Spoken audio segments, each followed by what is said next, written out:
everyone, welcome to Epic Drama World. Today we're diving into the fifth episode of The Best Thing, a story filled with love, romance, medical, and drama.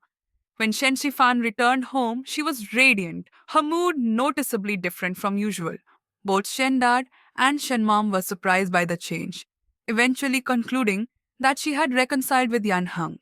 During lunch break, Shen Shifan went out for tea with Shu Shangya and Lin Yishen, carrying the mint candies that Hesue had bought for her. Upon seeing a video of Hesue, Shu Shangya thought he was quite handsome and tried to play matchmaker, hoping that Shen Shifan would start a new romance with him. However, Shen Sifan repeatedly emphasized that they were just friends and explained that she was applying to study abroad and it wouldn't be possible to have a long distance relationship. On the way back, Xu Jiangya continued gossiping with Lin Yishen about Shen Sifan and He Suye, lamenting that Shen Sifan was so focused on studying abroad that she might miss out on a good relationship. Lin Yishen subtly asked Xu Xiangya if it was difficult to change the dynamics of a long standing friendship into something more. Xu Xiangya didn't directly answer, not delving further into his meaning. He Shang actively contacted Hisuya again for a meal, only to be turned down once more. Hisuya's grandfather saw this and felt that sometimes Hisui should let go of his grudges and stop living in the past.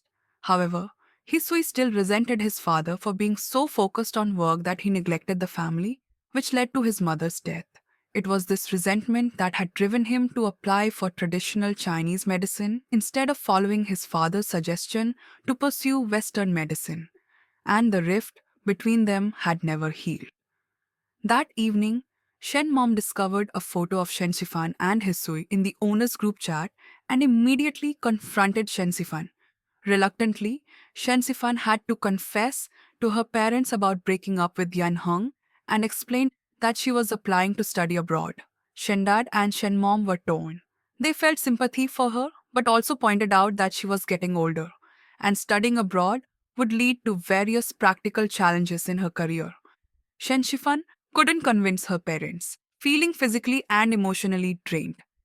She went to the downstairs area of her community for some peace, where she coincidentally ran into Hisuye. Hisuye then took her to vent, but to her surprise, the so-called venting turned out to be eating spicy hot pot. Hitsuya had specifically arranged a mild non-spicy hot pot for her with yam soup to suit her condition. During this, Shen Sifan opened up about her desire to study abroad and the internal conflict caused by her parents' lack of support. Hisui empathized with her, sharing his own experience. He talked about how his parents had differing opinions about his career. His mother wanted him to study Chinese medicine, while his father had set him on a path in Western medicine. Hisuya had witnessed his mother suffering from chemotherapy and ultimately chose Chinese medicine, a field he loved, as his career. Hisuya told Chen Zifan that she only had two choices: either accept the stable life her parents had planned for her or take a risk and pursue her dream. He explained that many patients in the oncology department had regrets before their death, and if Shen Sifan didn't want to leave life with regrets, she should follow her heart. When they got home, Shen Sifan reflected on Hasuya's words and realized that he was also going through some emotional turmoil. Shen Sifan solemnly expressed her intention to study abroad to her parents, mentioning that she had applied to one of the top 3 schools in the country.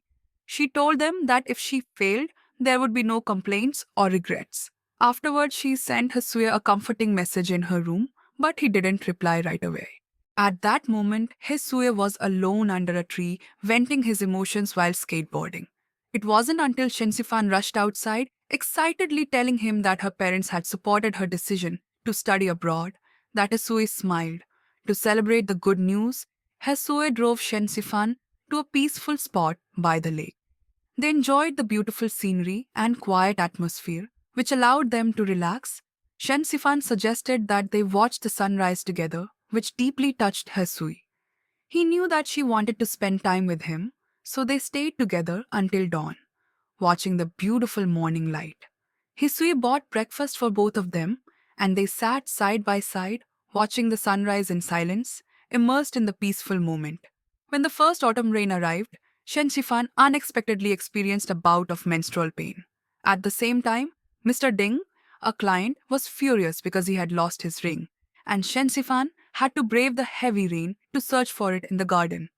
After finding the ring, the issue was resolved, but her menstrual pain worsened. She sat in the break room, absent mindedly holding the sachet His Sui had given her, trying to find some comfort.